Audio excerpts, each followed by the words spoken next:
ক্ষেত্র বিশেষে ব্যক্তি করদাতার উপর ছাড় আরোপ, সেই বিষয়টা কি যদি একটু আমাদেরকে একটু বলতেন। যদি সম্পত্তি নিট সম্পত্তি, যেটা কিন্তু ক্রয় মূল্য, নিট সম্পত্তি বলতে ক্রয় মূল্যকে বোঝায়। যেমন আপনার একটা গুলশানে বাড়ি আছে, তো যেটি অনেক আগে হয়তো 1 কোটি টাকা দাম, কিন্তু বাস্তবিক অর্থে কিন্তু আপনার হলো এই গুলশানের যে 1 কোটি টাকা এখন হয়তো 10 কোটি টাকা দাম, কিন্তু ওই 10 কোটি টাকা না, অর্থাৎ হলো নিট সম্পদ যেটা হচ্ছে যে ক্রয় মূল্যে নিট সম্পদ 4 কোটি টাকা যদি অতিক্রম করে তাহলেই তাকে সারচার্জ দিতে হয়।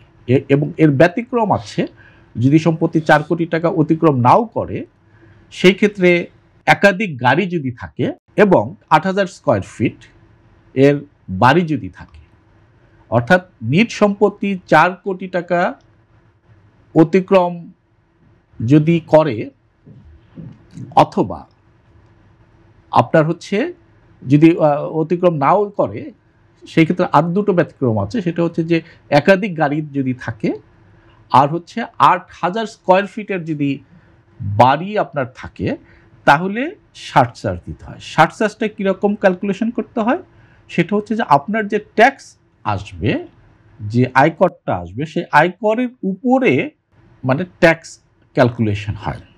এবং এক্ষেত্রে হচ্ছে যে 4 কোটি থেকে 10 কোটি টাকা পর্যন্ত যে সম্পত্তি যদি হয়, তাহলে ওই যে ট্যাক্স আসবে তার উপরে 10%। তারপরে 10 লক্ষ থেকে 20 লক্ষ টাকা অতিক্রম করলে, 20 লাখ টাকার মধ্যে হলে পরে সেটা হচ্ছে 20%। 10 কোটি থেকে 20 কোটির মধ্যে যদি হয় তাহলে 20%, আর হলো 20 কোটি থেকে 50 কোটি টাকার মধ্যে হলো 30%, আর 50 কোটির অতিক্রম করলে 35%।